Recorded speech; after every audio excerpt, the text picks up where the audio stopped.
All right people, audit of club अपन पढ़ रहे हैं। आप उस जोन में जाओ। पहले इमेजिन करो आपकी सिटी साइड में कोई स्पोर्ट्स क्लब है। स्पोर्ट्स क्लब में आप लोग खेलने जाते हैं, वहाँ पे मेंबर्स एनुअली सब्सक्रिप्शन भी लेते हैं, एंट्रेंस फीस भी होती होगी कुछ ना कुछ। ठीक है, अच्छा, नॉन मेंबर्स भी जा सकते हैं कुछ टाइम के लिए। जैसे भाई होता है ना, भाई अपन कहीं पे बैडमिंटन 1 घंटे खेलने जाना है, हाँ पैसे दे दिए, चलो ठीक है। अच्छा, स्पोर्ट्स क्लब इतना बड़ा है कि वहाँ पे रेस्टोरेंट भी है, बार भी है, एल्कोहल वेल्कोहल भी मिलती है। ठीक है, तुमने पूरा का पूरा एक बढ़िया सा क्लब फैसिनेटिंग इमेजिन कर लिया। अब तुम्हें उसकी ऑडिट करनी है। समझो, फील्ड में आओ, तुम्हें मैं भेज रहा हूँ ऑडिट करने के लिए, जा रहे मेरे हीरो, ऑडिट करके आओ उसकी। ठीक है, तो तुम्हारे पहले दिमाग में एक पिक्चर सेट हो गई, अब आ जाओ उसकी ऑडिट पे। बहुत सिंपल है, आओ फोकस करना। अपन थोड़ा सा स्पीडली करेंगे बट अपना काम हो जाएगा। इतनी अंडरस्टैंडिंग अपन बनाएंगे कि आपको याद हो जाएगा। देखो, एक और छोटी सी चीज कहता हूँ, अपना दिमाग चलाओगे ना तो सारे पॉइंट्स आएंगे। रट्टाफिकेशन करोगे ना, it is not practically possible कि आप इतनी सारी एंटिटीज को याद कर लो। आपको लॉजिकली माइंड से सोचना पड़ेगा। ठीक है, हम ऑडिट ऑफ क्लब करने गए, तो पहले तो हमारा सबसे पहले दिमाग चला कि कुछ ना कुछ एंट्रेंस फीस होती है क्या। कुछ ना कुछ एंट्रेंस फीस होती है क्या। अच्छा, एंट्रेंस फीस है, सिंपल है यार, ये क्या है सर, इनकम है। ठीक है, एंट्रेंस फीस अगर हमने किसी से ली है तो उसको कोई ना कोई उसने एप्लीकेशन फॉर्म भरा होगा। हाँ सर। अच्छा, उसको कोई ना कोई रिसिट तो इश्यू बिल्कुल करी होगी। बिल्कुल सर। अच्छा, कोई क्लब में किसी मेंबर को जोड़ रहे हो तो जनरली क्या होता है, जो कमिटी होती है ना, उसके लोग ये डिसाइड करते हैं कि भाई इसको लेना है या नहीं लेना है। तो इन कमिटी की मीटिंग्स हुई होगी, उसकी मिनट्स को एक बार स्टडी कर लो। ठीक है सर, ये तो बड़ा इजी है, एंट्रेंस फीस हो गई। अब दूसरा होता है मेंबर सब्सक्रिप्शन फीस। इससे बहुत सारे पॉइंट्स आपके निकल के आ सकते हैं। मेंबर सब्सक्रिप्शन फीस, अब होता क्या है, हर क्लब में हर मेंबर से एनुअली कोई फीस कलेक्ट करी जाती है। तो वो फीस को रिकंसाइल करो ना, कि जितनी फीस थी उतनी फीस आ गई है क्या। थोड़ा दिमाग लगाओ, जितनी फीस थी उतनी फीस आ गई है क्या। जैसे फॉर एग्जांपल 1 अप्रैल 2024 से 31 मार्च 2025 ये पीरियड है, इसकी इतनी फीस बनती थी, इतने मेंबर से, सबकी फीस आपको देखनी है। तो आप क्या करोगे, मेंबर के रजिस्टर को लो, मेंबर रजिस्टर, और जो कैश रजिस्टर है वहाँ से देखो भाई किस किस की फीस आ गई है क्या। अच्छा, सपोज करो हमारे एक मिस्टर मेहता है जिनकी फीस नहीं आई है, तो वो फीस क्या बोलेगी भाई, आउटस्टैंडिंग फीस बोलेगी। ठीक है, तो आउटस्टैंडिंग फीस के लिए आप क्या देखोगे कि कैसा कंट्रोल सिस्टम है, कि क्या इससे बार बार फॉलो अप लिया जा रहा है क्या, या नहीं लिया जा रहा। ठीक है सर। अच्छा, ऑब्वियसली ये आउटस्टैंडिंग रजिस्टर में दिखना चाहिए। ठीक है सर। अच्छा, अब एक और छोटी सी चीज़ ना, हमारा एक जेठालाल था, जेठालाल नहीं, सुंदरलाल, एक सुंदरलाल था, उसकी फीस इररिकवरेबल हो गई है। मतलब वो तो चले गए भाई एक out of India, tata bye bye करके। मतलब क्लब की फीस उनकी बेड डेट हो गई एक तरीके से। तो आप देखोगे कि भाई क्या फॉलोअप सिस्टम है इसका, प्रॉपर तरीके से अकाउंटिंग हुई है नहीं हुई है। ठीक है, और ऑब्वियसली इसको है ना ऑडिट रिपोर्ट में भी मेंशन कर दिया जाता है अगर मटेरियल अमाउंट हो तो। ठीक है, सिंपल इज दैट, बहुत बेसिक बात है। अच्छा, अब यहाँ पे आपके मेन मेन पॉइंट्स कवर हो गए, अब आते हैं अपन बाकी दूसरे पॉइंट्स पे। देखो क्या होता है, मैंने जैसे आपको एक क्लब का पूरा इमेजिन कराया है A to Z, कि क्लब में स्पोर्ट्स क्लब है, वहाँ पे रेस्टोरेंट भी है। ठीक है, फिर लेट्स से कि एल्कोहल लिकर सब कुछ मिलता है वहाँ पे A to Z, तुम जितना इमेजिन करना कर लो, बढ़िया सा फैसिनेटिंग क्लब है। तभी तो उसकी ऑडिट वॉडिट जैसी चीज़ों की बातें हो रही है। अच्छा, तो समझो ना, यहाँ पे क्या हुआ, मेंबर से प्राइजिंग की बात करते हैं, प्राइजिंग टू मेंबर्स। यार मेंबर ने है ना 2500 रुपये का खाना खाया, तो ऐसा नहीं हो कि वो 2500 रुपये का खाना फ्री में हो गया, 2500 रुपये की उसको बिलिंग हुई है नहीं हुई है। ये बेसिक सी चीज़। ठीक है, सपोज करो कोई बिलियर्ड खेलने आया, बिलियर्ड खेलने आया महीने में कम से कम 10 बार, तो ऐसा तो नहीं है कि 8 बार ही उसकी बिलिंग हुई है। ठीक है, तो इसके लिए ऑब्वियसली आप क्या चेक करोगे, इंटरनल कंट्रोल्स चेक करोगे। ठीक है सर। अच्छा, लेट्स से कि जो परचेजेस करी जाती है क्लब में, परचेजेस किसकी, अलग अलग चीज़ों की हो गई, जैसे फूड आइटम्स की हो गई, ठीक है, अल्कोहल की हो गई, सिगार की हो गई। सर क्या क्या बातें कर रहे हो, अरे होती है ये सब यार, क्लब में ये सारी चीज़ें मिलती है भाई। ठीक है, लीगली मिलती है। अच्छा, फिर और क्या हो गए, स्पोर्ट्स आइटम्स हो गए। तो इनका प्रॉपर तरीके से जो पेमेंट था वो ऑथराइज पर्सन ने करा है क्या, जो परचेज है वो ऑथराइज पर्सन ने करा है क्या, ये सारे पॉइंट्स लिख सकते हो तुम। देन सेलिंग की बात करते हैं।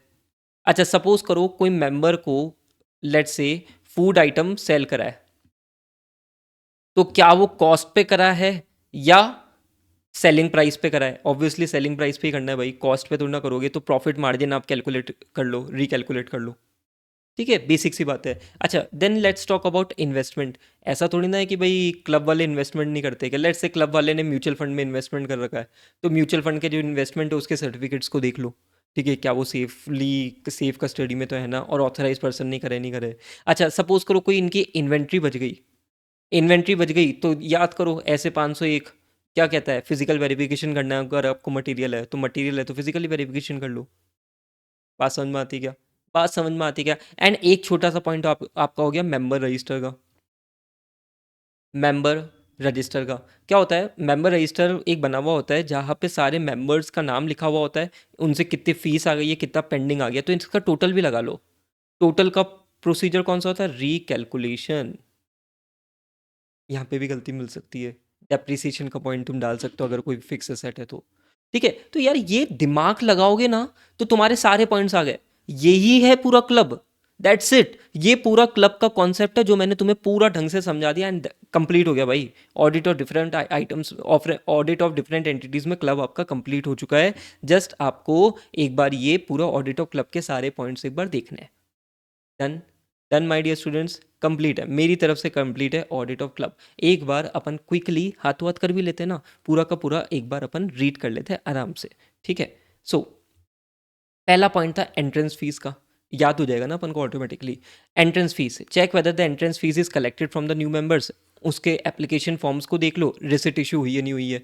अच्छा, कोई भी एंट्रेंस फीस कोई भी नए मेंबर को जोड़ते हैं ना, तो मैनेजिंग कमेटी की मीटिंग्स को एक बार देख लो, to ensure only authorise fees are collected. किसी भी ऐसा नहीं है कि किसी से भी कलेक्ट कर लियो भाई, ऑथराइज मीटिंग में उसको क्या ऑथराइज करा है, मीटिंग में क्या परमिशन मिल गई है कि इसको जोड़ लिया जाए। ठीक है, subscription membership fees, match membership subscription payment with receipt issues. जिन जिन ने पेमेंट करा उनको रिसिट इशू हो गई होगी, ठीक, पर्टिकुलर पीरियड का चेक कर लो। ठीक है, फिर अरियर्स ऑफ सब्सक्रिप्शन, जिसका अनपेड सब्सक्रिप्शन है उसको कैरी फॉरवर्ड करो अगले साल के लिए भी। अच्छा, ऑब्वियस सी बात है, फिर इरिकवरेबल मेंबर्स ड्यूज, जो सुंदर लाल थे भाई जिनसे पैसा नहीं आया, उनको फॉलोअप ले रहे हो नहीं ले रहे हो और बिल्कुल ही इरिकवरेबल हो गए, तो ऑडिट रिपोर्ट में एक बार उसको मेंशन भी कर दो। ठीक है सर। अरिथमेटिकल एक्यूरेसी, मैंने बोला था ना, मेंबर के रजिस्टर को एक बार टोटल वोटल लगा लो, रिकैलकुलेशन कर लो कि कोई अरिथमेटिकल मिस्टेक्स तो नहीं है। ठीक है सर।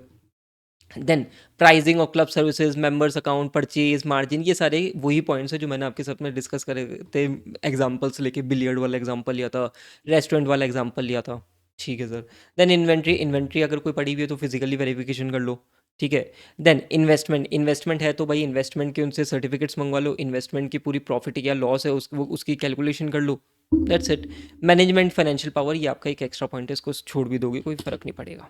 ठीक है, डन। जैसे मैनेजमेंट फाइनेंशियल पावर क्या, अरे वो आत्माराम तुकाराम भिड़े नहीं कहते, मैं इस गोकुलधाम सोसाइटी का एकमेव सेक्रेटरी, तो सेक्रेटरी की क्या पावर है, जो भी उसकी पावर में है वो कोई ऐसे तो नहीं है कि कोई बियॉन्ड द पावर वो अपना मिसयूज़ कर रहा है। दैट्स इट, बेसिक बात है। ठीक है, ये है आपके ऑडिट ऑफ क्लब। मैंने आपको क्या बोला, आप एक बार खुद से इसको स्टडी करना। मैंने जिस लॉजिकल वे में आपको ऑडिट ऑफ क्लब समझाया उसी तरीके से करना। मुश्किल से 10 मिनट का टॉपिक है audit of club, complete from my and. Thank you. Like करो वीडियो को, लाइक करो जल्दी से, फिर ही आगे बढ़ेगा अपन। ऑडिट ऑफ क्लब खत्म हो गया अपना। लो भैया, अब स्टार्ट करते हैं अपन ऑडिट और सिनेमा। सिनेमा के बारे में तुम्हें कुछ बताने की ज़रूरत है, सब पता है तुम्हें। देखो स्टार्टिंग से इमेजिन कर लो, पहले तुम जाते हो वहाँ पे, तुम्हें टिकट दिखाना पड़ता है, टिकट के बदले तुम्हें पैसे भी देने पड़ते हैं, ध्यान रखना सारी चीज़ें आएगी अभी। टिकट के बदले पैसे देने पड़ते हैं, फिर एंट्री तुम्हारी तभी होती है जब तुम्हारे पास में टिकट होता है। ठीक है, बट हाँ आज के टाइम में वो स्कैनर भी चल जाता है क्योंकि अपन ऑनलाइन बुकिंग करते थे तो वो स्कैनर भी चल जाता है। चल ठीक है सर, इतना तो हमें पता है, इतनी तो बेसिक बातें पता है। फिर जब तुम पिक्चर देखते हो तो उससे पहले मुकेश भाई आते हैं, गुटखा सिगरेट ये सब नहीं करना। ठीक है, फिर इंटरवल में एडवर्टाइजमेंट भी खूब आता है, रेवेन्यू होता है उनका। अच्छा, इंटरवल में तुम वो क्या लेते हो, पॉपकॉर्न समोसा, है ना, बड़े महंगे होते हैं, तो उसका भी कुछ रेवेन्यू के बारे में बातें करेंगे। और बस पिक्चर हो गई, टाटा बाय बाय, बात खत्म करो, अब आ जाओ ऑडिट ऑफ सिनेमा पे। देखो भाई बहुत सिंपल है ऑडिट ऑफ सिनेमा, मैं तुम्हें समझाते जाता हूँ। ठीक है, इसमें बस दो ही क्वेश्चन आते हैं मेजरली ऑडिट ऑफ सिनेमा में। देखो पहले तो यार तुम्हें एक चीज़ समझ में आई कि यहाँ पे सिनेमा में मेन रेवेन्यू किधर से आ रहा है। सर मेन रेवेन्यू तो इनका सेल ऑफ टिकट से आ रहा है। हाँ, अब सेल ऑफ टिकट्स अगर आपको वेरीफाई करने हैं तो यार आपको सबसे पहले इसका इंटरनल कंट्रोल देखना है। इंटरनल कंट्रोल की अंडरस्टैंडिंग लेनी है। अगर इंटरनल कंट्रोल स्ट्रांग हुआ तो भाई फ्रॉड नहीं मिलेगा, या रेवेन्यू की लीकेजेस नहीं होगी। इसके लिए क्या बनाता है सिनेमा हॉल, इसको समझो। एक तो क्या, पहला, without ticket, without ticket no entry, without ticket no entry. अब देखो आईसीआई स्टडी मटेरियल थोड़ा सा ना आउटडेटेड है। वो इलेक्ट्रॉनिक ज़माने में वो डिजिटल ज़माने वाला कंटेंट इन्होंने दे ही नहीं रखा है, पर तुम्हें वो भी लिखना है एग्जाम में। देखो सिंपल, अगर टिकट नहीं है तो एंट्री नहीं है। टिकट तुम्हें फिजिकली प्रेजेंट करना है। अगर ऑनलाइन है तो वो स्कैनर के थ्रू हो जाता है आज की डेट में, तुम वो लिख देना, कोई दिक्कत की बात नहीं है। अच्छा, अब ट्राई टू अंडरस्टैंड ना, हर की एक सीरियल नंबर हो गया ना टिकट के। जैसे फॉर एग्जांपल लेट से कोई 3 से 6 का शो लगा हुआ है, तो उसमें 300 सीटें हैं, तो 1 2 से लेके 300 तक सीटें होगी, है ना। तो ये सीरियल नंबर ही है कि टिकट वाइज, ये चेक कर लेना। अच्छा एक चीज़ और, सपोज करो तुमने 3 से 6 का शो लिया, तो तुम 3 से 6 के शो में ही जा सकते हो, 6 से 9 के शो में नहीं जा सकते। तो यार जिस शो का जो सीरियल नंबर है वो अगले में काम नहीं आ जाए, इससे रिलेटेड इंटरनल कंट्रोल होना चाहिए तुम्हारा।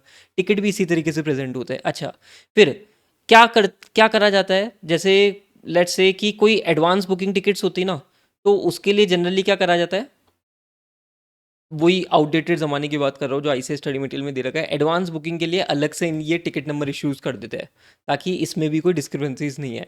ठीक है, ये बेसिक इंटरनल कंट्रोल्स इनके होते हैं। अब थोड़ा सा दिमाग लगाओ, एंटिटी क्या करेगी इंटरनल कंट्रोल्स के लिए, और पूरा दिन हो गया, उसमें कम से कम लेट्स से अलग अलग शोज़ हुए, अलग अलग शोज से जो टिकट सेल हुए, तो वहाँ पे एंटिटी क्या करती है, जो सिनेमा हॉल वाला होता है ना, वो इसका रेवेन्यू का टोटल करता है। मतलब टिकट बेचने से कितना रेवेन्यू आया, और क्रॉस चेक करता है कैश बुक से कि भाई हमारी कैश बुक कितना बोल रही है, क्योंकि अगर कोई डिस्क्रिपेंसी है तो भाई हाथों हाथ मिले। बात समझ में आती क्या? बात समझ में आती क्या? डन। अच्छा अब ट्राई टू अंडरस्टैंड ना, बेसिक बेसिक चीज़ें थोड़ी सी बात करते हैं। ये एडवर्टीजमेंट पे कमाते भी है तो खर्च भी करते हैं। कमाते भी है तो आप उसके इन्वॉइसेस देख सकते हो, इनकी इनकम के कॉन्ट्रैक्ट्स देख सकते हो। अच्छा खर्चा भी करते हैं, फिर डेप्रिसिएशन भी चार्ज करते हैं, जो भी इनके फिक्स एसेट्स हो गए उस पर डेप्रिसिएशन भी चार्ज होगा। ठीक है सर, बहुत बेसिक बात है। कैश बुक का मैंने तुम्हें बताया ही है कि कैश बुक का तुम रिकनसाइल करोगे with the sale of tickets. ठीक है सर, अब एक रेस्टोरेंट के बारे में बात करते हैं। बिल्कुल कॉमन सेंस यूज़ करना। देखो होता क्या है, एक तो होता है कि ये खुद रेस्टोरेंट चलाते हैं। खुद रेस्टोरेंट चलाते तो तुम्हारी वर्किंग बहुत ज़्यादा हो जाएगी, क्योंकि तुम्हें उसकी भी एक अलग से ऑडिट करनी पड़ेगी, तुम्हें पूरे उसके बहुत ज़्यादा ऑडिट का काम हो जाएगा। ठीक है, सेल्स इन्वॉइसेस देखने पड़ेंगे, उसके इन्वेंट्रीज देखनी पड़ेगी। बट एक क्या होता है, ये रेस्टोरेंट खुद नहीं चलाते, ये किसी को बोलते हैं भाई तू चला रेस्टोरेंट यहाँ पे, उसमें से कुछ परसेंटेज हम तुझसे लेंगे as a form of rental. अगर वैसा केस है तो बड़ा इजी है, वो तो रेंटल एग्रीमेंट चेक कर लो, दैट्स इट। बहुत इजी काम है। ठीक है सर। अच्छा फिर इनकम इसकी मैंने सारी बातें कर ली, अब मेरे को मेन बात करनी है तुम्हें एक और पॉइंट पे। देखो इस पे क्वेश्चन दो तरीके से बनता है। एक तो इंटरनल कंट्रोल पे आपको क्वेश्चन मिलेगा 4 नंबर का, ठीक है, और दूसरा आपको क्वेश्चन मिलेगा डिस्ट्रीब्यूटर, डिस्ट्रीब्यूटर पे। सर क्या होता है, देख, ये डिस्ट्रीब्यूटर है ना, सिनेमा हॉल, सिनेमा हॉल को राइट देते हैं कि भाई तू तेरे हॉल में ये मूवी चला ले। तो सिनेमा हॉल डिस्ट्रीब्यूटर क्या दे रहे हैं, राइट दे रहे हैं। सिनेमा हॉल वाले इनको क्या देंगे, इस अगेंस्ट में पेमेंट करेंगे। हाँ सर, तो सिंपल है ना, ये डिस्ट्रीब्यूटर वाले इनवॉइस रेज करेंगे। तो आप क्या करो, जो भी इनवॉइस के अगेंस्ट में पेमेंट हुआ है वो क्रॉस चेक कर लो, और इनके बीच में एक अग्रीमेंट देख लो। हाँ सर, ये तो बिल्कुल बेसिक बात है, कुछ अलग थोड़ी ना है। मैंने कहा बिल्कुल। अब कभी कभी क्या होता है, सिनेमा हॉल वाले हैं ना, लेट्स से कि रोज के रोज थोड़ी ना पे करते हैं। लेट्स से इन्होंने है ना एस्टिमेट लगाया कि भाई 15 दिन हम मूवी के लिए चलाएंगे, तो 15 डेज का इन्होंने एक साथ एडवांस पेमेंट कर दिया। ठीक है, अब वो एडवांस पेमेंट एडजस्ट होता जाता है जैसे जैसे वो मूवी चलती जाती है। पर लेट्स से भाई अर्जुन कपूर की कोई मूवी थी, वो 2 दिन ही चली।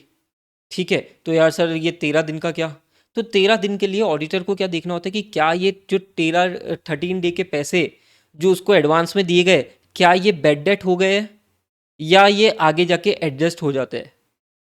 बात समझ में आ रही है क्या? क्या ये तुम्हें बात समझ में आ रही है क्या? ये बेसिक चीज़ें तुम्हें एज अ ऑडिटर देखनी होती है। ठीक है, मतलब मेन मुद्दा क्या, एक तो रेस्टोरेंट वाली इनकम हो गई। अगर हम खुद चला रहे हैं तो उसकी वर्किंग आपको ज़्यादा करनी पड़ेगी, बट अगर कोई और चला रहा है तो वो रेंटल अग्रीमेंट देख लो, दैट्स इट। दूसरा, डिस्ट्रीब्यूटर से रिलेटेड इनवॉइस आपको देखने पड़ेगी, अग्रीमेंट्स देखने पड़ेंगे, पेमेंट टर्म्स देखनी पड़ेगी, एडवांस क्या, एडवांस पेमेंट क्या एडजस्ट हो जाता है ये आपको देखना पड़ेगा, क्या वो बेड डेट हो जाता है या एडजस्ट हो जाता है, ठीक है सर। एंड सबसे इंपॉर्टेंट पॉइंट, कैश बुक आपको देखनी पड़ेगी। ठीक है, कैश बुक का तो बेसिक पॉइंट है यार कि कैश बुक रिकनसाइल डेली करना पड़ेगा। देन डेप्रिसिएशन वाला पॉइंट ध्यान में रखना। फिर मोस्ट इंपॉर्टेंट पॉइंट क्या है, इंटरनल कंट्रोल का। ठीक है, आईसीएस स्टडी मटेरियल में जो आप नोट्स है आपके पास में, आईसीएस स्टडी मटेरियल में आउटडेटेड स्टाइल में दे रखा है, वो समझते ही नहीं है कि भाई साहब जमाना चेंज हो गया, ऑनलाइन बुकिंग भी हो जाती है कि आप जब घुसते हो ना तो आपको टिकट प्रिंट में नहीं चाहिए होता है, आप ऑनलाइन दिखा दे तो वो स्कैन कर लेते हैं। ठीक है, तो आप क्या लिखोगे, दोनों चीज़ें लिखोगे। क्या लिखोगे कि इंटरनल कंट्रोल ऐसा होना चाहिए कि without ticket no entry is permissible. फिर साथ में आप क्या लिख सकते हो, आजकल प्रिंटेड टिकट के साथ में स्कैनर वाला भी चालू हो गया है। ठीक है, हर शो की एक अलग सीरीज होगी, सो डैट कोई भी अनऑथराइज एक्सेस नहीं मिल जाए किसी को। अच्छा, एक और छोटी सी चीज़ है ना, कभी कभी क्या होता है, फ्री पासेस मिलने लग जाते हैं। ठीक है, फ्री पासेस जैसे होता है ना, कोई वीआईपी आए उनको फ्री पासेस दे देते हैं, तो फ्री पासेस की अथॉरिटी किसके पास में है, कौन फ्री पासेस की अथॉरिटी किसके पास में है कि कौन इशू कर सकता है, so that there is no misuse, there is no leakage of money. बात समझ में आती है क्या, लॉजिकल फॉर्म में समझ में आता है क्या? डन डना डन। मेरे भाई तुझे क्या क्या करना है नोट कर।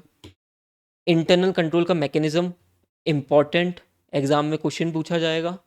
देन ये 9th और 10th पॉइंट इंपॉर्टेंट, बाकी सारे पॉइंट्स जनरल है, तो जो तुम बस रीड करके चलोगे, ये 2 से 3 पॉइंट है जो तुम्हें अच्छे से करना है। And this completes your audit of cinema. बड़े ही प्यार से, बड़े ही लॉजिकल वे में ऑडिट ऑफ सिनेमा खत्म हो गया है।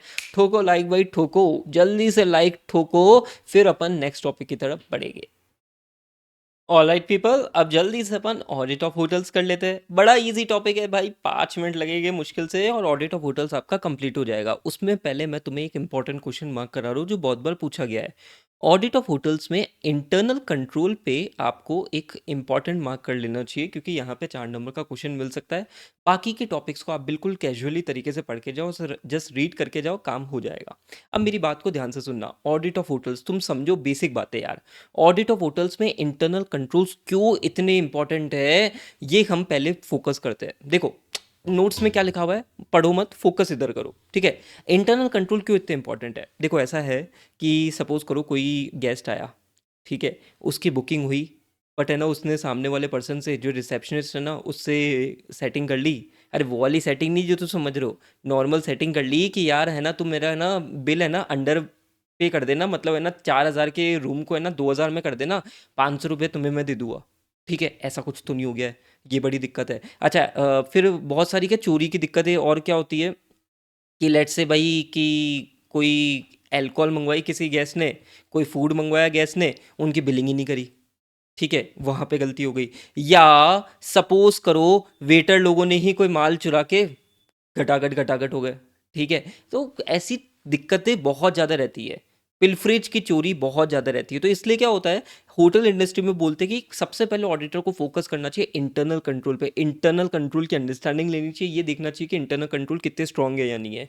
ठीक है, ये सबसे पहले फोकस होना चाहिए। क्या, अच्छा, फोकस होना चाहिए तो ऐसे में आप आंसर कैसे लिखोगे ये समझने की कोशिश करो। पहला, pilferage is a major concern, strong internal controls are essential to minimize revenue leakage. Main focus क्या है कि भाई रेवेन्यू लीकेज कहीं ना हो। तो इसके लिए क्या करता है होटल, कैसे इंटरनल कंट्रोल सेट करता है, इधर देखो तुम। एक तो वीकली ट्रेडिंग अकाउंट बनाया जाता है, weekly trading account for every sales point. Sales point मतलब रेस्टोरेंट का अलग हो गया, ठीक है, रूम्स का अलग हो गया, फिर कोई कॉन्फ्रेंसेस हॉल है, उनको अगर आप किराए पे देते हो लेट से, तो उनका अलग हो गया। तो बेसिकली क्या, स्ट्रॉन्ग इंटरनल कंट्रोल के होटल वाले क्या करते हैं, वीकली ट्रेडिंग अकाउंट बनाते जाते हैं ताकि जीपी मार्जिन पे ट्रैक रख सके। ठीक है सर, ये हम देखेंगे। अच्छा, साथ के साथ में एक और बेसिक चीज़ होती है जो मैं थोड़ी सी रेस्टोरेंट से रिलेटेड तुम्हें बात बता रहा हूँ। जो रेस्टोरेंट होते हैं ना, वहाँ पे KOT होता है, किचन ऑर्डर टिकट। सर ये क्या होता है, जैसे होता क्या है, तुम आजकल पहले के टाइम की बात बताता हूँ, फिर आज के टाइम की बात बताता हूँ। पहले के टाइम में अगर तुम किसी होटल में जाते, रेस्टोरेंट में जाते थे ना, अच्छे रेस्टोरेंट में, तो वहाँ पे आपका ऑर्डर लिया जाता था, लिखा जाता था, ठीक है। फिर वो दे दिया जाता था शेफ को कि भाई तू इसके बेसिस पे ये ऑर्डर लिखा हुआ है, तू ये बना के दे दे। आज के टाइम में वो थोड़ा सा ऑटोमेटेड हो गया है। आजकल वो मोबाइल लेके आते हैं, कोई टैबलेट लेके आते हैं, वहाँ पे लिखते हैं तुम्हारा ऑर्डर, ठीक है। अब क्या मतलब है, एक्चुअली जो केओटी ऑर्डर्स के बेसिस पे जो बिल बन रहा है, और जो एक्चुअल में जो इसकी बिलिंग हो रही है ना, एक्चुअल में जो बिलिंग हो रही है ना, उनमें कुछ डिफरेंस नहीं होना चाहिए, ऑडिटर ये भी देखेगा, ठीक है। यार ये बहुत बेसिक फंडामेंटल होता है। केओटी ऑर्डर और जो बिलिंग हो रहा है उनमें डिफरेंसेस हो रहा है, तो रेवेन्यू लीकेज वहां पे भी निकल जाएगी। पता पड़ा कि मतलब कस्टमर अपना भाई था, कोई वेटर का कोई भाई था, लेट्स से 1,000 रुपये का ऑर्डर था, एक पनीर की सब्जी थी, पनीर की सब्जी को गायब कर दिया और बिलिंग उसकी करवा दी 800 रुपये की।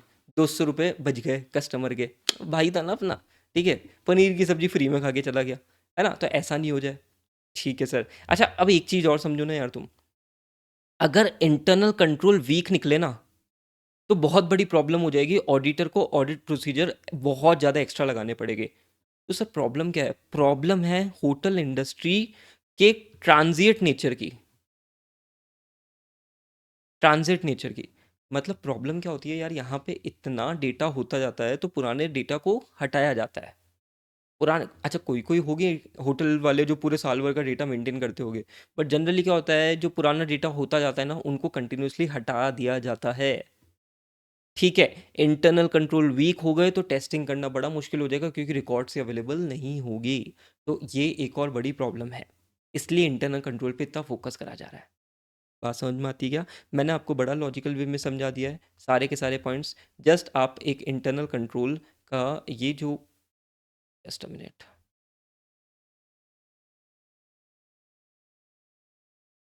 जस्ट ये इंटरनल कंट्रोल का ये जो पॉइंट है, इसको आप एक बार रीड कर लोगे, ठीक है। वीडियो को पॉज कर लेना, एक बार रीड कर लेना, कहीं दिक्कत की बात नहीं लगेगी तुम्हें। नेक्स्ट पॉइंट है room sales and hall booking. अरे यार जैसे होता है ना, रूम सेल को तुम कैसे वेरीफाई करोगे, दिमाग लगाओ। रूम सेल को सर हम कैसे वेरीफाई करेंगे? अरे गेस्ट रजिस्टर मेंटेन होगा ना, तो वहाँ से हम चेक कर लेंगे कि सारे जो गेस्ट रजिस्टर है उनको बिलिंग हुई है नहीं हुई है, ठीक है। अच्छा, हॉल बुकिंग के लिए कोई आया तो ऑब्वियसली उसको कोई इन्वॉइस रेज हुआ होगा, ठीक है सर। देन सबसे एक मुद्दे की बात तुम्हें बताता हूँ कि तुम्हें एक और चीज़ क्या देखनी है कि यार जो रूम बुकिंग हो रही है वो स्टैंडर्ड रेट पे हो रही है नहीं हो रही है। सर मतलब स्टैंडर्ड रेट पे हो रही है नहीं, मतलब अरे मैंने कहा मेरे भाई ऐसा तो नहीं है कि 4,000 का रूम था वो 2,000 में कर दिया, क्यों करा? क्या वो ऑथराइज पर्सन ने डिस्काउंट देने को बोला था? ये चीज़ तुम देख लेना, ठीक है। अब एक और छोटी सी चीज़ तुम्हें बताता हूँ यहाँ पे देखो सारे पॉइंट्स अपने कवर हो गए। गेस्ट रजिस्टर वाला पॉइंट, स्टैंडर्ड रूम रेट, फिर occupancy, hall and venue bookings, ठीक है। अब एक और छोटा सा पॉइंट देखना तुम, ऑडिटर क्या कर सकता है? ऑडिटर गेस्ट रजिस्टर में लिस्ट देखेगा, और एक जो हाउसकीपर्स होते हैं ना, उनके पास में एक डेली ऑक्यूपेंसी रिपोर्ट होती है। क्या बात करो सर, होती है? हाँ बिल्कुल होती है। जो हाउसकीपर्स होते हैं ना, उनके पास में भी होती है कि भाई कौन कौन सा रूम ऑक्यूपाइड है। उनको साफ सफाई करनी है ना, तो उसके हिसाब से उनके पास में लिस्ट होती है पूरी की पूरी। तो जो हाउसकीपर्स हो गए और जो गेस्ट रजिस्टर हो गए ना, उसको भी क्रॉस चेक कर लो भाई दोनों का सेम मैच कर रहा है या नहीं कर रहा है, या अगर डिस्क्रिपेंसी है तो भाई कुछ गड़बड़ है। बात समझ में आती है क्या? क्या ये बात समझ में आती है? That is all about room sales and hall bookings, ठीक है सर। देन बात करते हैं इन्वेंट्रीज की। इन्वेंट्रीज यहाँ पे कौन कौन सी होगी? Food and beverage inventories.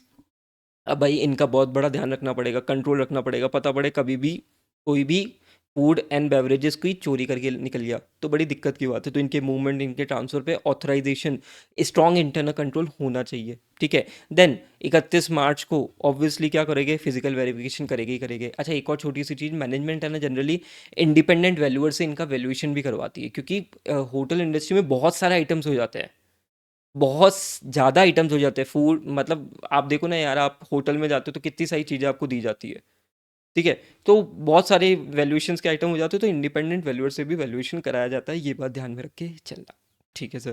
Then travel agent and tours. अरे यार ट्रैवल एजेंट्स एंड टूर्स कौन हो गए? जो बुक करते हैं ना, बुक करते हैं, लेट्स से कि कस्टमर ने किसी एक्स वाई जेड पर्सन के थ्रू आपके होटल में बुकिंग कराई, तो उस एक्स वाई जेड पर्सन का कुछ अग्रीमेंट आपके साथ में है क्या? कुछ कमीशन टर्म्स उसके साथ में हो गए, तो उसका कमीशन पेमेंट देख लो, इनवॉइसेस देख लो, दैट्स इट। टीडीएस की लाइबिलिटी देख लेना कि कोई टीडीएस वीडीएस काटने की जरूरत तो नहीं है ना।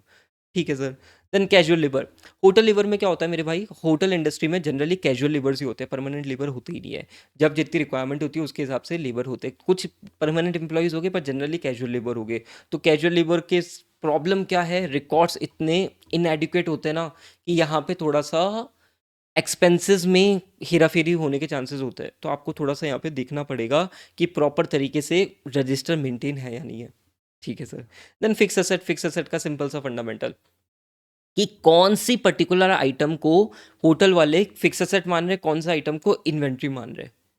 आपको पहले ये डिटरमाइन करना है, देन उसके बाद में ये देखना है कि जिस भी फिक्स एसेट है उसमें डेप्रिसिएशन चार्ज हो रहा है क्या, और जो इन्वेंट्री है वो कॉस्ट है NRV which ever is lower, closing stock पे वैल्यू हो रहा है क्या, एंड प्लस फिजिकल वेरिफिकेशन उनका हो रहा है नहीं हो रहा है, और इंडिपेंडेंट वैल्यूअर से उनके वैल्यूएशन करवा रहा है क्या, वो भी आप एक बार देख लेना। ठीक है, बात समझ में आती क्या। तो बाकी सारे पॉइंट्स तो मेरे भाई बिल्कुल जनरल बात है। ठीक है, आपका फोकस किस पे होना चाहिए, आपका फोकस होना चाहिए सबसे इंपॉर्टेंट टॉपिक इंटरनल कंट्रोल पे, जिसको हमने बिल्कुल साइड में बना के देखा भी कि क्या क्या पॉइंटर्स है जो समझने वाले थे। 4 नंबर का क्वेश्चन इंटरनल कंट्रोल पे आ सकता है, इसको अच्छे से करके जाना। बाकी के टॉपिक्स को जस्ट एक रीड करके जाओगे, जो जो मैंने कीवर्ड्स मार्क कर रखे तुम्हारे लिए उसको भी पढ़ोगे, तुम्हारा काम हो जाएगा। Done done done. Audit of hotels भी आपका कंप्लीट हो चुका है। Done done done. All right भाई, अब एक और नई एंटिटी के बारे में बातें कर लेते हैं, ऑडिट ऑफ हॉस्पिटल। बड़ा ही ईजी है। अब ऑडिट ऑफ हॉस्पिटल में क्या कुछ बहुत ज़्यादा स्पेसिफिक पॉइंट पे क्वेश्चन पूछ ले, ये एक्सपेक्टेड कम है। इसमें मैंने आपके लिए एक रजिस्टर ऑफ पेशेंट को थोड़ा सा इंपॉर्टेंट मार्क कर रखा है, एक कलेक्शन ऑफ कैश को इंपॉर्टेंट मार्क कर रखा है। बाकी जनरली क्या होगा, या तो ऐसा रेयरली होगा कि 2 नंबर इसमें से पूछ ले, या ऐसा होगा कि भाई ऑडिट ऑफ हॉस्पिटल पे एक 4 नंबर का क्वेश्चन होगा और बोला कि भाई एज अ ऑडिटर आप क्या हॉस्पिटल में क्या क्या चीज़ें देखोगे। ठीक है, तो ऐसा क्वेश्चन आ सकता है, तो उसके लिए आपको बेसिक ज्ञान होना चाहिए हॉस्पिटल का भाई। ठीक है, अब हॉस्पिटल में आपको ही पता है सबसे इंपॉर्टेंट कौन है सर, पेशेंट है। तो पेशेंट से क्या फ्री में पेशेंट्स को इलाज कर दिया जाता है, नहीं सर पैसे लिए जाते हैं। तो वो रेवेन्यू हो गया हॉस्पिटल का, तो वहीं पे मेन फोकस करो, रजिस्टर ऑफ पेशेंट। तो बेसिकली क्या देखना है कि सारे जो पेशेंट है, रजिस्टर रजिस्टर में नाम लिखा होगा ये फलाना पेशेंट है, सबको क्या बिल इशू हुए नहीं हुए। ठीक है, फिर कुछ बिल को पर्टिकुलरली सेलेक्ट करो और एग्जामिन करो प्रॉपर तरीके से। ठीक है, verify bills for a selected period with the patient attendance record to see that the bills have been correctly prepared. मतलब इस पेशेंट की इतनी इतनी दवाइयाँ थी, ये इलाज था, क्या वो इन्वॉइस उसके हिसाब से बन गया क्या। ऑल्सो चेक करो कि भाई सारे के सारे पेशेंट को बिल इशू हो गए हैं और अमाउंट सबसे रिकवर हो गया है जब वो हॉस्पिटल छोड़ के जा रहे हो, डिस्चार्ज फॉर्म तक डिस्चार्ज जब हुआ है वो, जब तक अमाउंट रिकवर हो गया है। ये आप बेसिक चीज़ का ध्यान रखना। देन कलेक्शन ऑफ कैश, जो भी कलेक्शन ऑफ कैश है वो बेसिकली जो भी कैश मिला होगा उसके अगेंस्ट में रिसिट इशू हुई होगी। हाँ सर, तो वो क्रॉस चेक कर लो आप। अच्छा, साथ के साथ में कोई डिविडेंड इनकम हुई है तो वो डिविडेंड इनकम क्रॉस चेक हो जाएगी बिल्कुल। आपकी इन्वेस्टमेंट इनकम से कोई डिविडेंड इनकम हुई है तो वो तो बिल्कुल उसका रिकॉर्ड मिल जाएगा। ठीक है, देन लेट से कोई रेंटल इनकम हुई है तो रेंटल इनकम का आप किस क्या चेक कर सकते हो, रेंट एग्रीमेंट से चेक कर सकते हो। ठीक है सर। देन यही income from investment and rent वाला पॉइंट था जो मैंने आपके साथ में इसमें डिस्कस कर लिया। देन बात करते हैं लेगेसीज एंड डोनेशन। अब क्या होता है, हॉस्पिटल्स को क्या होता है, डोनेशंस मिलते हैं स्पेसिफिकली, कुछ स्पेसिफिक पर्पस के लिए डोनेशन मिलते हैं कि लेट्स से कि कोई पर्टिकुलर डिवाइस था, कोई मशीन थी, उसके लिए किसी का डोनेशन आया कि भाई मेरा डोनेशन मैं तुम्हें दे रहा हूँ इस स्पेसिफिक पर्पस के लिए। तो ऑडिटर क्या असरटेन करेगा कि जिस पर्पस के लिए डोनेशन मिला है क्या उसके लिए वो स्पेसिफिक पर्पस के लिए अप्लाइड हुआ है नहीं हुआ है। ठीक है sir. Then reconciliation of subscription. अब आपको ताज्जुब होगा कि हॉस्पिटल्स में भी सब्सक्रिप्शन पेड करा जाता है। सर क्यों, अरे क्या होता है कि हॉस्पिटल का खर्चा महंगा है, तो जब भी हॉस्पिटल में लोग क्या करते हैं, सब्सक्रिप्शन ले के रखे हुए होते हैं कि भाई कभी भी हमें इलाज कराने की ज़रूरत पड़े तो हमें थोड़ा सा रीजनेबल प्राइस में हमारा इलाज हो जाए, इसलिए सब्सक्रिप्शन लिया जाता है। अच्छा, कोई कोई क्या होता है कि स्पेसिफिकली डोनेशंस भी आते हैं लोगों को, तो और एज अ हॉस्पिटल उनकी क्या जिम्मेदारी है कि भाई सब्सक्रिप्शन डोनेशंस का प्रॉपर तरीके से रिकॉर्ड रखे, और किसी का अरियर हुए तो उनको बार बार फॉलो बैक ले अरियर्स में उनके रजिस्टर्स को आप चेक कर सकते हो। ठीक है sir. Then authorisation and sanctions. Sir ये क्या पॉइंट है, कोई भी खर्चा हो रहा है, कोई भी बड़ा खर्चा हो रहा है, लेट से देखो हॉस्पिटल में सबसे बड़े खर्चे क्या होते हैं, ये जो मशीन्स होती है ना इनकी बहुत बड़ी बड़ी खर्चे होते हैं, सोनोग्राफी की मशीन्स हो गई या किसी और फलाना मशीन्स हो गई, डेंटल की मशीन्स हो गई, बहुत एक्सपेंसिव मशीन्स होती हैं इनकी, है ना? तो ये जितनी भी मशीन्स है, जितनी भी परचेजेस हो रही है, वो प्रॉपर ऑथराइजेशन के थ्रू हो रही है, नहीं हो रही है, प्रॉपर सेंशन है या नहीं है ट्रस्टीज़ का, वो आपको देखने की ज़रूरत है। ऑब्वियसली मिनट्स ऑफ मीटिंग देख सकते हो उसके लिए, ठीक है sir. Then grants and TDS. Sir क्या होता है, हॉस्पिटल्स को गवर्नमेंट से भी बहुत सारी ग्रांट मिलती है, तो आपको देखना है कि भाई उसका प्रॉपर तरीके से ट्रीटमेंट, उसका प्रॉपर तरीके से अकाउंटिंग ट्रीटमेंट हुआ है नहीं हुआ है, और कोई टीडीएस अगर कटा हुआ है तो उसका इनकम टैक्स रिटर्न भर के रिफंड ले लिया है क्या, if hospital income is exempted. ठीक है सर। बजटेड का ठीक है, छोटा सा पॉइंट है, कुछ ऐसा कोई देखने की जरूरत नहीं है। इंटरनल चेक, इंटरनल चेक बोलने की क्या कोशिश है कि आप स्पेसिफिकली इंटरनल कंट्रोल्स देखो regarding the issue of stores, medicine, linen etcetera. इसका इंटरनल चेक देखो, कोई भी अनऑथराइज यूज़ नहीं हो। देखो दवाइयाँ, छोटी छोटी दवाइयों के इतने बड़े पैसे लेते हैं ये, ठीक है। अब वो उनका कोई अनऑथराइज एक्सेस हो गया किसी के पास में, या अनऑथराइज यूज़ हो गया, तो then it will be difficult, revenue leakage हो सकता है, ठीक है। अच्छा, एक बेसिक चीज़ का ध्यान रखना, हॉस्पिटल जैसे कोई क्वेश्चन आ जाए ना, तो भाई डेप्रिसिएशन का पॉइंट चिपका देना, as per ES depreciation charge दे गया। इन्वेंट्रीज, इन्वेंट्रीज का फिजिकल वेरिफिकेशन हुआ है क्या, ठीक है। रजिस्टर, जो भी इन्वेस्टमेंट करे उन सबका इन्वेस्टमेंट का ही रजिस्टर मेंटेन है क्या। Inspect the bond, shares, scripts, title deeds of property etcetera, ठीक है। बात समझ में आती है क्या। अब मुद्दे की बात यह है कि तुम्हें जो शुरुआत के जो 2 पॉइंट है वो तुम्हें बहुत अच्छे से ध्यान में रखना है, बाकी के पॉइंट्स को जस्ट एक कैजुअल रीड करना, और हॉस्पिटल का दिमाग लगा के अगर आपका 4 नंबर का क्वेश्चन आ जाए तो आप बिल्कुल करके आओगे, ठीक है। क्लैरिटी है थॉट्स में, done done done done, this is your all about audit of hospital in a very quick way. All right people, अब हमारा favourite audit of educational institution start करेंगे, पर जल्दी से पहले है ना, वीडियो लाइक नहीं करा तो लाइक कर दो यार, ताकि बाकी लोगों तक पहुंचे भाई, ठीक है। ज़्यादा से ज़्यादा बढ़िया स्टूडेंट्स का बेनिफिट होना चाहिए, ठीक है। अब ऑडिट ऑफ एजुकेशनल इंस्टीट्यूशन, पहले मैं तुम्हें ये मार्क करा देता हूँ कि क्वेश्चन किधर से पूछने के चांसेस रहेंगे। एक टॉपिक है फ़ी फ्रॉम स्टूडेंट, यहाँ पे एग्जाम में पहले भी इस पे क्वेश्चन आ रखा है, ठीक है। एग्जाम में क्वेश्चन या आरटीपी एमटीपी में क्वेश्चन पूछा है इसका। देन एक टॉपिक में और तुम्हें और मार्क करा रहा हूँ, असेट एंड लाइबिलिटी, ये आईसीआई स्टडी मटेरियल का क्वेश्चन दे रखा है, तो ये आपके 2 प्रायोरिटी वाले टॉपिक हो गए। बाकी के टॉपिक को आप आराम से अच्छे से रीड करके चलोगे तो भी अपना काम हो जाएगा। स्मार्ट अप्रोच इसी को कहते हैं भाई, चैप्टर बहुत बड़ा है तो अपन स्मार्ट अप्रोच के साथ में हमेशा चलेंगे। चलो sir, audit of educational institution, schools, college और यूनिवर्सिटी। अब तुम थोड़ा सा उस फील में आओ कि भाई एजुकेशन इंस्टीट्यूशन की तुम ऑडिट करने जा रहे हो, तुम तो ऐसा फील करो कि तुम अपनी स्कूल की ऑडिट करने जा रहे हो, तुम अपने कॉलेज की ऑडिट करने जा रहे हो, तो क्या करोगे। तो सर सबसे पहले तो हम क्या देखेंगे कि वो किस रूल्स एंड रेगुलेशंस के बेसिस पे फॉर्म हुआ है, ठीक है। जैसे फॉर एग्जांपल अगर ट्रस्ट के फॉर्म में फॉर्म हो रखा है तो उसकी ट्रस्ट डीड को देख लो, या कोई और रेगुलेशन है तो उसको देख लो, ठीक है। अच्छा, जनरली क्या होता है, जो यूनिवर्सिटीज़ होती है ना, यूनिवर्सिटीज़ में तुम्हें act of legislature and regulation जो भी फ्रेम हो रखा है उसको तुम्हें एक बार रेफर करना है, ठीक है सर। होता क्या है, इससे तुम्हें अच्छी अंडरस्टैंडिंग हो जाती है about the rules and regulations that education institution और यूनिवर्सिटीज़ नीड टू फॉलो, ठीक है सर। अब इसके अलावा सर क्या देखे, अरे मिनट्स ऑफ द मीटिंग देखो ना।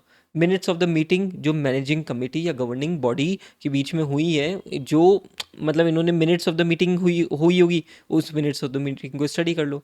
खासकर जो फाइनेंशियल ट्रांजेक्शन्स है, specifically operation of the bank account, कोई बड़े एक्सपेंडिचर को सेंशन करना, ये इंपॉर्टेंट मैट्रिक्स होते हैं, ठीक है। यहीं पे लीकेजेस मिल सकती है, तो इनसे रिलेटेड जो भी डिसीजन है आपको मिनट्स ऑफ मीटिंग में मिल जाएंगे। आप मिनट्स ऑफ मीटिंग पढ़ो ताकि आपको इससे रिलेटेड कंप्लायंस पता पड़ पाए, ठीक है सर। ये तो है बिल्कुल जनरल बात है, ठीक है। अब आते हैं फीस फ्रॉम स्टूडेंट, जो है आपका बड़ा इंपॉर्टेंट टॉपिक। देखो, सबसे पहले फीस फ्रॉम स्टूडेंट, तो तुम क्या बोलोगे कि अरे यार वो स्टूडेंट रजिस्टर देना, स्टूडेंट का जो फ़ी रजिस्टर है ना वो देना। अब वहाँ पे सभी बच्चों के नाम लिखे होंगे, तुम उसको क्रॉस चेक कर लो क्लास रजिस्टर से।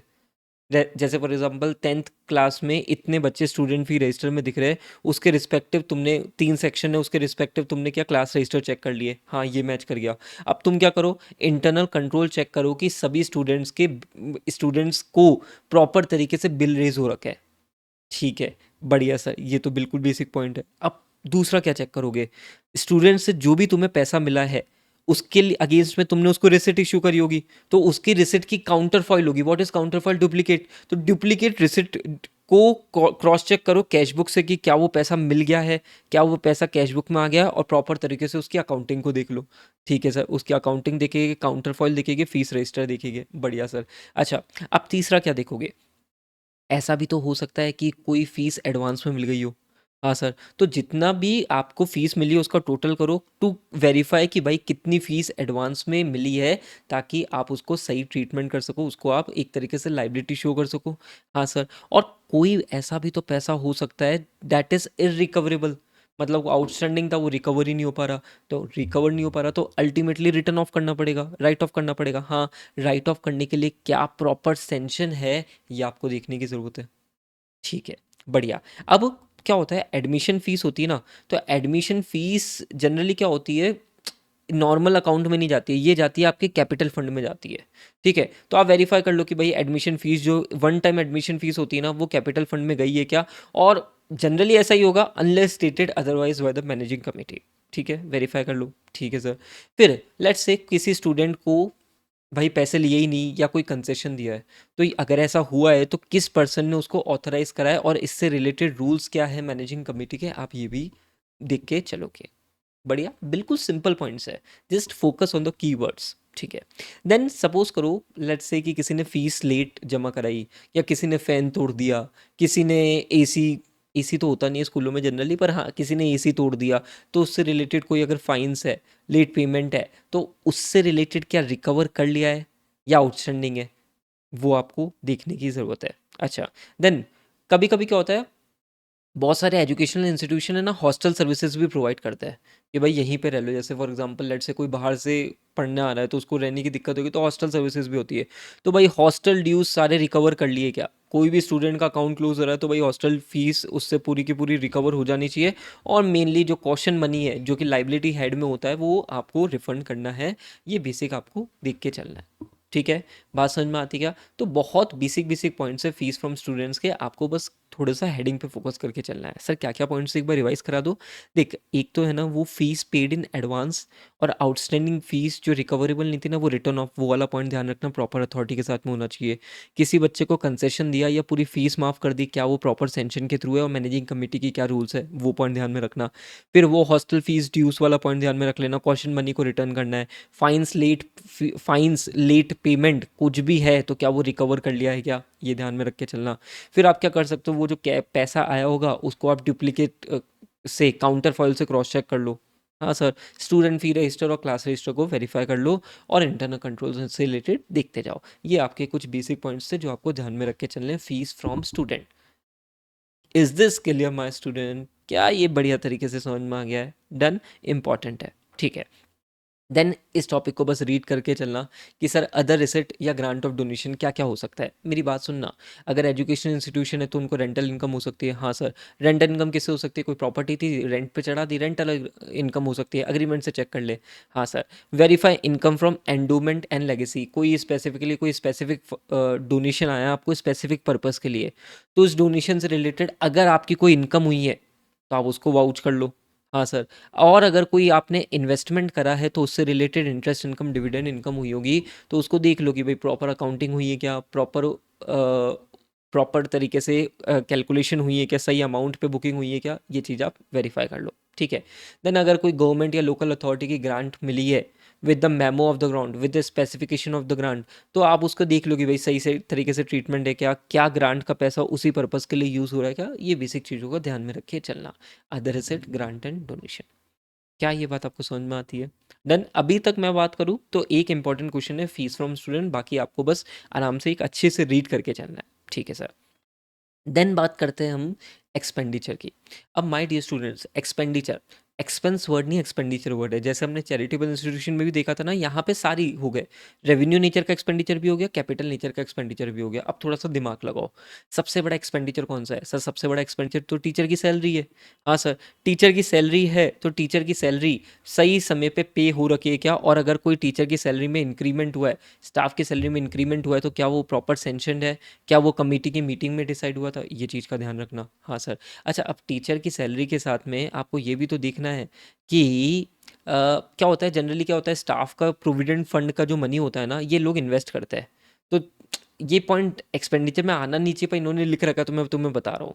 प्रोविडेंट कोई भी स्टाफ का प्रोविडेंट फंड का मनी इन्वेस्ट करा है तो उसको वेरीफाई कर लो कि अप्रोप्रिएट सिक्योरिटीज़ में कराया गया। जनरली रिस्की सिक्योरिटीज़ में ये नहीं करते हैं, ठीक है सर। अच्छा, फिर एक छोटा सा पॉइंट, अगर कोई एजुकेशन इंस्टीट्यूशन को डोनेशन मिला है तो क्या वो डोनेशन स्पेसिफिक पर्पज़ के लिए है? लेट्स से कि मैंने डोनेशन दिया एजुकेशन वालों को कि भाई इससे तुम है ना ये पर्टिकुलर फर्नीचर बनाओगे, ठीक है, तो क्या वो यूज़ हुआ है क्या उस पर्पज़ के लिए? आप ये वेरीफाई कर लो, खर्चा वेरीफाई कर लो, ठीक है। कोई भी कैपिटल एक्सपेंडिचर है तो capital expenditure should be properly sanction, properly rules, proper proper rules के बेसिस पे, proper minutes of the meeting में इसका क्या डिसीजन लिया है कि आप ये वेरीफाई कर लो, ठीक है।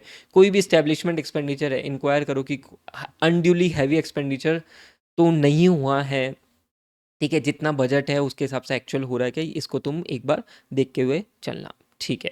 कोई भी डिस्क्रिपेंसी मिले मैनेजिंग कमेटी को इन्फॉर्म करते हुए चलना। बात समझ में आती है क्या? कॉमन पॉइंट्स है, अगर तुम बात करो एक्सपेंडिचर के तो सारे कॉमन पॉइंट्स होते हैं, बस तुम्हें थोड़ा सा दिमाग लगाना पड़ता है। आर्टिकुलेटेड वे में तुम्हें अपने आंसर्स प्रेजेंट करने हैं, जो आंसर्स बिल्कुल जनरल है उनको आर्टिकुलेटेड वे में प्रेजेंट तुम्हें करनी ही पड़ेगी, मतलब ताकि नंबर मिल जाए अपन को यार बढ़िया तरीके से, ठीक है। देन कंप्लायंस वाला पॉइंट है, मैं तुम्हें बिल्कुल बेसिक बातें कर देता हूँ। कंप्लायंस वाला पॉइंट ध्यान में रख के चलना, बस नॉट वेरी इंपॉर्टेंट। कंप्लायंस वाला पॉइंट क्या होता है कि लेट्स से जनरली क्या होता है, एजुकेशन इंस्टीट्यूशंस होते हैं ना, इन पे एग्जेम्प्ट होती है, ये इनकी इनकम एग्जेम्प्ट होती है, तो देख लो कि भाई अगर कोई टीडीएस वीडीएस कटा है तो रिटर्न भर के उसको रिफंड क्लेम कर लो, दैट्स इट। बस इतना बेसिक पॉइंट दिमाग में रख के चलना, ठीक है, डन। अब आ जाओ एक और इंपॉर्टेंट क्वेश्चन, क्वेश्चन क्वेश्चन नहीं question, asset and liability. ICI का 4 नंबर का क्वेश्चन है और मुझे ऐसा लगता है कि ये आपको अगले 1-2 अटेम्प्ट में देखने को मिल सकता है इसकी झलक, ठीक है। सर असेट एंड लाइबिलिटी, तो दिमाग अब जोन में लेके आओ कि असेट कौन सा हो सकता है, लाइबिलिटी कौन सा हो सकता है। तो देखो पहले तो असेट कौन सा हो सकता है कि कोई इनकम है जो ड्यू है, जैसे फॉर एग्जांपल कोई फीस है, कोई डॉर्मिनेटरी रेंट है, ठीक है, उसका कोई हैवी अरियर्स है तो भाई आपको उसको रिपोर्ट करना पड़ेगा मैनेजिंग कमेटी को कि भाई रिकवर करो, और उसको शो किस में करोगे, असेट में शो करोगे, हाँ सर, ठीक है। फिर सपोज करो हॉस्टल में आप कॉशन मनी लेते हो, हाँ सर, या कोई अदर डिपॉजिट है तो उसको आपको लाइबिलिटी में शो करना पड़ेगा, आप रेवेन्यू नेचर में ट्रांसफर नहीं कर सकते, बिल्कुल रिफंडेबल होता है ना, जैसे हॉस्टल फीस होती है जनरली रिफंडेबल ही होती है, तो भाई आपको लाइबिलिटी में शो करना है, हाँ ठीक है। फिर क्या होता है एजुकेशन इंस्टीट्यूशंस में स्टेशनरी, फर्नीचर, क्लोथिंग, इनसे रिलेटेड बहुत खर्चा होता है, ये आपकी क्या होती है, इन्वेंट्रीज होती है, तो इनको वेरीफाई करो। अच्छा, फिजिकल वेरिफिकेशन भी कर सकते हो आप लास्ट डेट पे, देन आप इन्वेंट्री रजिस्टर से क्रॉस चेक कर लो, ठीक है। Compare it with previous year also, ताकि आपको पता रहेगा कि भाई एनालिटिकल रेशियोज, आपने रेशियो एनालिसिस कर ली कि भाई पिछली बार कितनी इन्वेंट्री थी, इस बार कितनी इन्वेंट्री है, बच्चे कितने इंक्रीज हुए उसके हिसाब से इन्वेंट्री इंक्रीज हुई या नहीं हुई है, आप वैसा कुछ कर सकते हो, ठीक है सर। देन आप क्या कर सकते हो कि let's say ascertain that the system ordering inspection on receipt and issue of provisions, foodstuff, clothing and other equipment is efficient and bills are duly authorized and passed before the payment। कोई भी related payment है, कोई भी related payment है, let's से food stuff, provisions, ठीक है, ये पॉइंट असेट लाइबिलिटी में आने नहीं चाहिए थे, बट हाँ इन्होंने दे रखे हैं कि भाई प्रॉपर तरीके से ऑथराइज है क्या, इंटरनल कंट्रोल स्ट्रॉन्ग है क्या, ये आप एक बार देख लो। Not very good point, asset and liability का पॉइंट नहीं होना चाहिए था ये, फिर भी ठीक है दे रखा है, मतलब बोलने का मोटिव क्या, लेट्स से मैं बोलता हूँ कोई फर्नीचर परचेज करा है तो फर्नीचर परचेज से रिलेटेड क्या आपने टेंडरिंग मंगवाए, अलग अलग टेंडर्स मंगवाए क्या कि कौन सा फर्नीचर का सबसे सस्ता मिलेगा, तो ये उसके इंटरनल कंट्रोल्स के पॉइंट हो गए, ठीक है।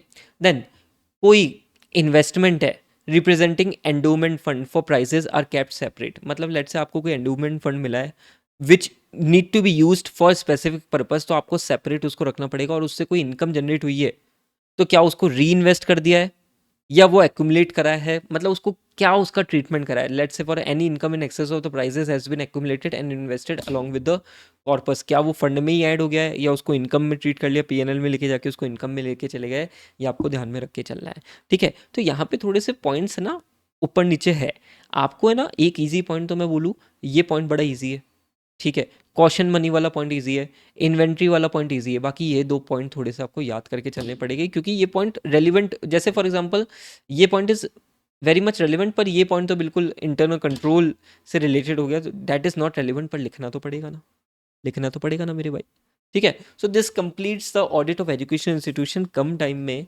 अच्छे से हमने समझ के रिवाइज करने की कोशिश करी, आपको स्मार्टली इसको क्विकली रिवाइज करना ही पड़ेगा, ठीक है, आप एक बार दो बार सुनोगे आपको चीज़ें याद हो जाएगी। बस अपना दिमाग को उस लेके तरफ चलो कि हाँ एजुकेशन इंस्टीट्यूशन है, हम ऐसा करेंगे, हम वैसा करेंगे, हम वैसा करेंगे।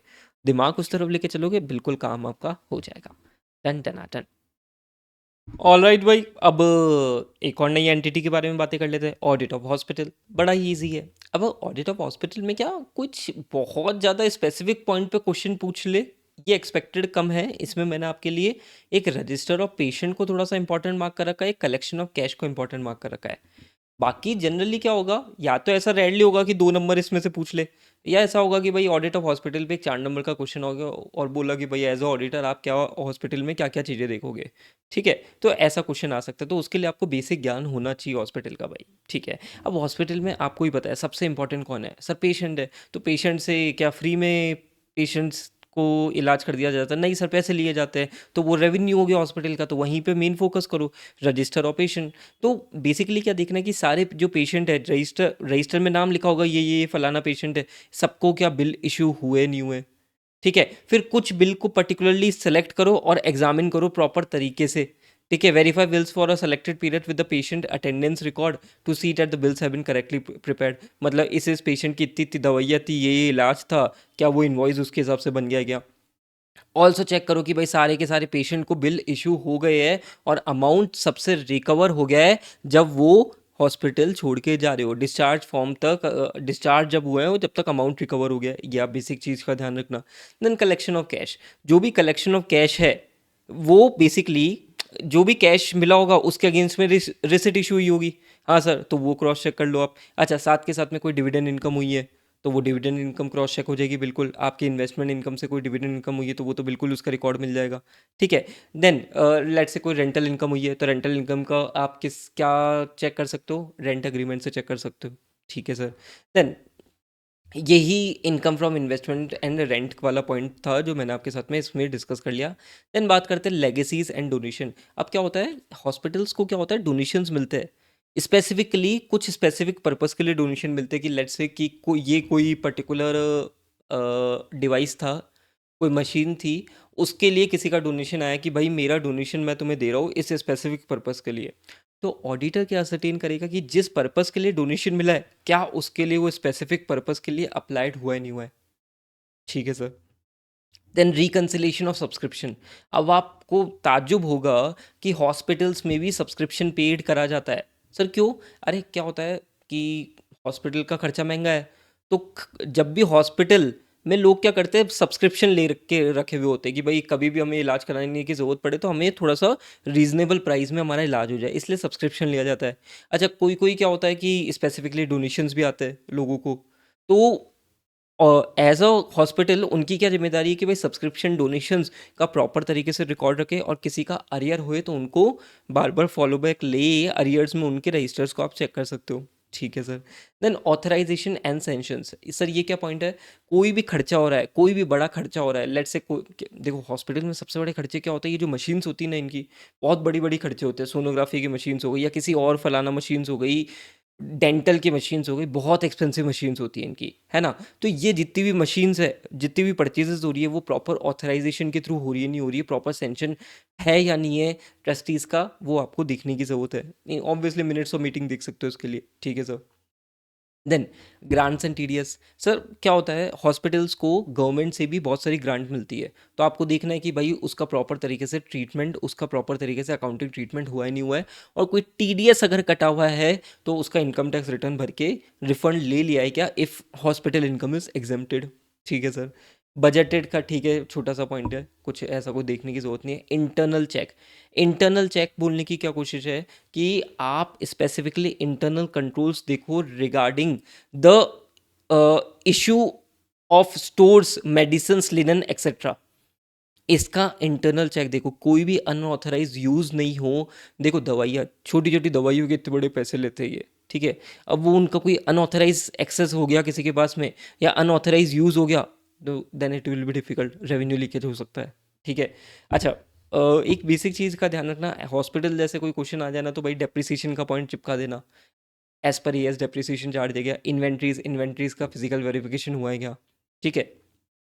रजिस्टर, जो भी इन्वेस्टमेंट करे उन सबका इन्वेस्टमेंट का ही रजिस्टर मेंटेन है क्या। Inspect the bond shares, scripts, title deeds और प्रॉपर्टी एक्सेट्रा। ठीक है, बात समझ में आती है क्या? अब मुद्दे की बात यह है कि तुम्हें जो शुरुआत के जो 2 पॉइंट है, वो तुम्हें बहुत अच्छे से ध्यान में रखने हैं। बाकी के पॉइंट्स को जस्ट एक कैजुअल रीड करना और हॉस्पिटल का दिमाग लगा के अगर आपका 4 नंबर का क्वेश्चन आ जाए तो आप बिल्कुल करके आओगे। ठीक है, क्लैरिटी है थॉट्स में? Done done done done, this is your all about audit of hospital in a very quick way. कल अब एक और एंटिटी के बारे में देख लेते हैं, ऑडिट ऑफ चैरिटेबल इंस्टीट्यूशन। आप इसका थोड़ा सा बेसिक कॉन्सेप्ट समझने की कोशिश करना। देखो भाई, पहले अपन इसका कुछ एक बेस बना लेते हैं। आज अगर मैं बात करूं कि मेरे को कोई चैरिटेबल ऑर्गेनाइजेशन सेटअप करनी है, तो ये सेटअप कैसे होती है? सेटअप के इसके 3 फॉर्म है। एक तो सेक्शन 8 कंपनी, ठीक है, सेक्शन 8 कंपनी हो गई आपकी कंपनीज एक्ट के अकॉर्डिंग। एक होता है ट्रस्ट के फॉर्म में ये होती है, और एक होता है सोसाइटी के फॉर्म में होती है। ठीक है, अब आप ये सोचो कि सर किस में करानी चाहिए, किस में नहीं करानी चाहिए। बेटा ये तो प्रैक्टिसिंग चार्टर्ड अकाउंटेंट भी बड़ा परेशान रहते हैं, इस इतना खतरनाक टॉपिक है ये, है ना? तो उसमें मत जाओ। पर आपको बस ये बता रहा हूँ कि सेटअप 3 तरीके से होती है। अब किसी भी तरीके से सेटअप हो वो कोई दिक्कत नहीं है, पर जिस भी तरीके से सेटअप हो उसके रूल्स फॉलो हो रहे नहीं हो रहे, ऑडिटर ये देखेगा। एक बेसिक बात है तो ये देखेगा ही देखेगा। हाँ सर, ठीक है, अपन बिल्कुल पहले एक जनरल बातें कर रहे हैं। ठीक है, अब एक और छोटी सी चीज़ समझो। चैरिटेबल ऑर्गेनाइजेशन है तो सबसे इंपॉर्टेंट इनको किस चीज़ का पैसा मिलेगा? डोनेशन का पैसा मिलेगा। हाँ सर, और डोनेशन का पैसा मिलेगा तो डोनेशन प्रॉपर तरीके से उसकी अकाउंटिंग हुई है क्या, वो देखने की बात है। अच्छा, डोनेशन अगर किसी स्पेसिफिक पर्पस के लिए है तो क्या वो स्पेसिफिक पर्पस के लिए यूज़ करा है क्या, ऑडिटर को ये देखने की बात है। यही तो घपला होता है सबसे ज़्यादा। पैसा आ जाता है पर पैसा सही से अकाउंटिंग नहीं होती है। ठीक है सर, ये बेसिक बातें ध्यान में रख के चलनी है। तो ये एक तुम्हारी बेसिक फाउंडेशन हो गई चैरिटेबल इंस्टीट्यूशन की। अच्छा, अब थोड़ी और बातें करूँ। चैरिटेबल इंस्टीट्यूशन का जो भी ऑब्जेक्टिव है, जो भी ऑब्जेक्टिव, लेट्स से अगर वो ट्रस्ट के फॉर्म में बना है तो ट्रस्ट डीड में लिखा होगा। ठीक है, तो ट्रस्ट डीड, लेट्स से मैं एग्जांपल के लिए ले रहा हूँ, तो ट्रस्ट डीड में जो भी उसका ऑब्जेक्टिव है, क्या चैरिटेबल ऑर्गेनाइजेशन उसी पर्पस के लिए काम कर रहा है क्या, ऑडिटर को ये भी असरटेन करना है। ठीक है, क्लैरिटी है? आ जाओ भाई, एक बिल्कुल पहले तो बिल्कुल बेसिक टॉपिक की तरफ अपन चलते हैं। सो ऑडिट ऑफ चैरिटेबल इंस्टीट्यूशन पहला है अपना जनरल।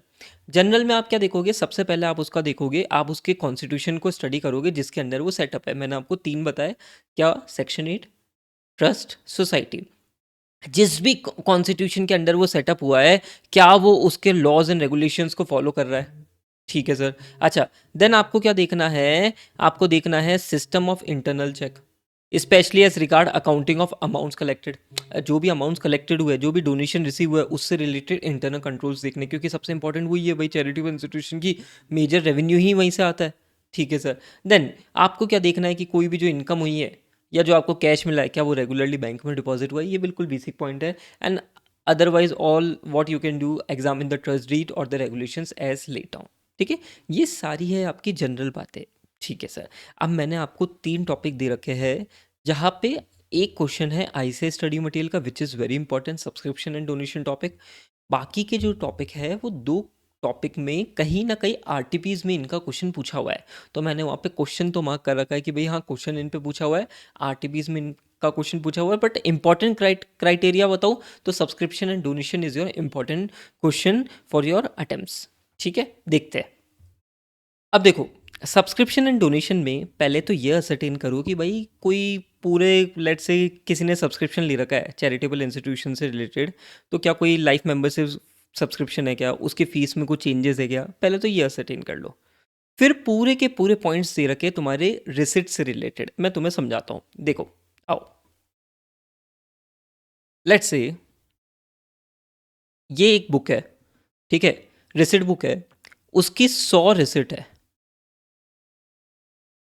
टोटल मिला के 80 ही यूज आई। तो यार ये जो अनयूज्ड है ना, इसका कोई मिसयूज नहीं कर ले, वो तुम्हें ध्यान में रख के चलना है। ठीक है सर, क्यों? अरे ऐसा तो नहीं कि 80 यूज आई फिर किसी मिलने वाले को बोला कि 80 जीजीसी, तुम्हें थोड़ी टैक्सेशन की नॉलेज होनी चाहिए, 80 जीजीसी का डोनेशन यहाँ पे मिल जाएगा तुम्हें। जीजीसी तो पॉलिटिकल पार्टी का होता है, ट्रस्ट का मेरे को ध्यान नहीं है, 80 जी कुछ ऐसा ही होता है। ठीक है, जो भी है ना? तो और इसमें से तुम्हें एक रिसिट फाड़ के मैं दे दूंगा। ठीक है, मतलब फर्जी डोनेशन। ठीक है, अच्छा, एक तो ये हो गया। फिर दूसरा क्या, अगर कोई लेट से रिसिट, ओरिजिनल रिसिट तो सामने वाली पार्टी को दे दी होगी, हाँ सर।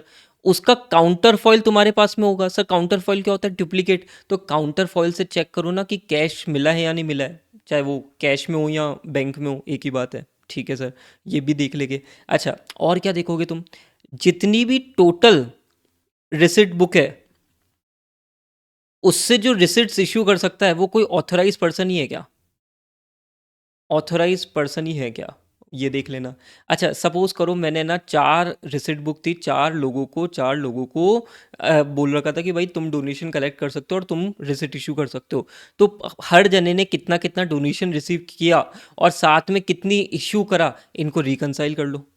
क्या ये बेसिक बातें तुम्हें समझ में आती है? हाँ सर। अच्छा, फिर क्या होता है, जैसे चैरिटेबल इंस्टीट्यूशंस होते हैं ना, तो अलग अलग प्रोग्राम्स होते हैं। लेट से कोई कल्चरल फंक्शन हुआ, ठीक है, फ्लैग डे होस्टिंग हुई, तो वहाँ पे कोई अगर फंड आया, तो वहाँ पे उस फंड को कौन ऑथराइज पर्सन रिसीव कर रहा है, उसकी अकाउंटिंग कैसे हो रही है, ये सारी चीज़ें आप देखोगे। ठीक है, उसकी रिसिट सही से इशू हो रखी है नहीं हो रखी, ये बेसिक बातें आप देखोगे। ठीक है, बात समझ में आती है क्या? ये बिल्कुल बेसिक बेसिक पॉइंट्स है जो तुम्हें ध्यान में रख के चलना है। ठीक है, आओ एक बार। So, whether official receipts are issued, confirming that adequate control is imposed over unused receipt book, obtain all receipt book covering the period under review, test checking the counterfoil. What is counterfoil? Duplicate जो receipt होती है ना, जो अपने पास रहती है, original तो सामने वाले को दे देते हैं। अच्छा, यहाँ पे any cancel receipt being specifically looked into, कोई रिसिट है जो बना दी थी फिर कैंसिल कर दी, क्यों भाई, क्या लॉजिक हुआ उसके पीछे? Then what you can do, you can obtain the printed list of subscription and donation and agreeing them with the total collection shown in the accounts। जितनी भी प्रिंटेड सब्सक्रिप्शन या डोनेशन की रिसिट्स थी और total collection कितना हुआ, उसको reconcile कर लिया। ये सारे पॉइंट्स अपन ने डिस्कस करे ही थे। ठीक है sir. Then what you can check, अगर सपोज करो कोई टोटल सब्सक्रिप्शन या डोनेशन का फिगर किसी पब्लिश रिपोर्ट में है, तो उससे क्रॉस चेक कर लो। हाँ sir. Then what you can do, आप इंटरनल कंट्रोल चेक करो regarding the money received on various programmes. ठीक है, किसने मनी रिसीव किया, किस ऑथराइज पर्सन ने रिसीव किया, फिर उसके लिए रिसिट इशू करी क्या, अकाउंटिंग सही से हुई क्या, आप ये बेसिक चीज़ें देख सकते हो इन सब्सक्रिप्शन एंड डोनेशन। बात समझ में आती है क्या? My dear student, this is very very very important topic, subscription and donation. ठीक है सर, बाकी तो बड़ी इजी है यार। देन एक छोटा सा टॉपिक दे रखा है आपके, इन्वेस्टमेंट इनकम। अब दिमाग लगाओ ना, इन्वेस्टमेंट इनकम, इनकम मतलब कौन सी हो सकती है सर? या तो डिविडेंड मिला होगा या इंटरेस्ट इनकम हुई होगी। तो यार सिंपल है भाई, वो डिविडेंड इंटरेस्ट इनकम से रिलेटेड अग्रीमेंट्स देख लो, उनकी कैलकुलेशंस कर लो, फॉर्म 26 से रिकनसाइल कर लो कि कोई टीडीएस वीडीएस कटा हुआ है क्या। ये तो बेसिक दिमाग लगाओ। AS 13 के बेसिस पे इन्वेस्टमेंट में जो अकाउंटिंग दे रखी है, जब जैसे इन्वेस्टमेंट को सेल करते हैं ना, तो वो एक्स कम डिविडेंड है या एक्स डिविडेंड है या कम डिविडेंड है, उसके बेसिस पे तुम अकाउंटिंग कर लो। बात समझ में आती है क्या? That is your investment income. ये तो बिल्कुल बेसिक बेसिक लॉजिक चल रहा है, बिल्कुल बेसिक लॉजिक। ठीक है, 26 AS से रिकनसाइल कर लो, अग्रीमेंट्स चेक कर लो, रिकैलकुलेशन कर लो। ठीक है, एंड इन्वेस्टमेंट इनकम के हिसाब से जो अकाउंटिंग दे रखी है उसकी गाइडेंस को फॉलो कर लो। That is your investment income. बात समझ में आती है क्या? क्लैरिटी है? डन। एंड लास्ट है आपका एक्सपेंडिचर वाला पार्ट।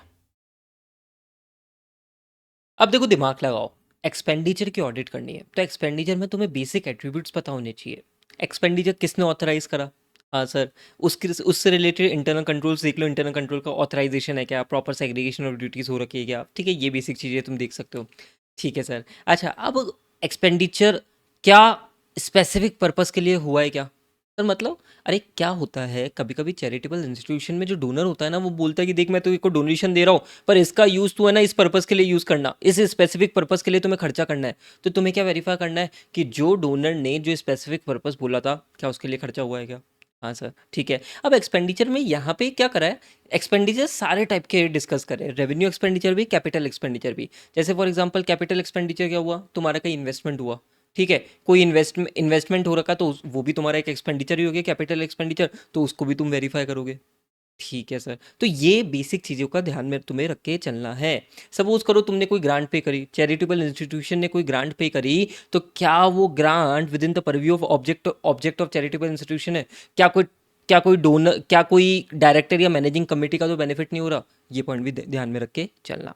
ठीक है, एक बेसिक ओवरव्यू मैंने आपको दे दिया, बस इसको एक रीड करके चलना। बाकी आपको यहाँ पे किस क्वेश्चन पे फोकस सबसे ज़्यादा करना है? सब्सक्रिप्शन एंड डोनेशन 4 नंबर का क्वेश्चन यहाँ से बिल्कुल आपको पूछा जा सकता है इस अटेम्प्ट में। ठीक है, this completes a charitable institution. खटाखट खटाखट खटाखट। अब इसके बाद में अपन करेंगे एजुकेशन। चलो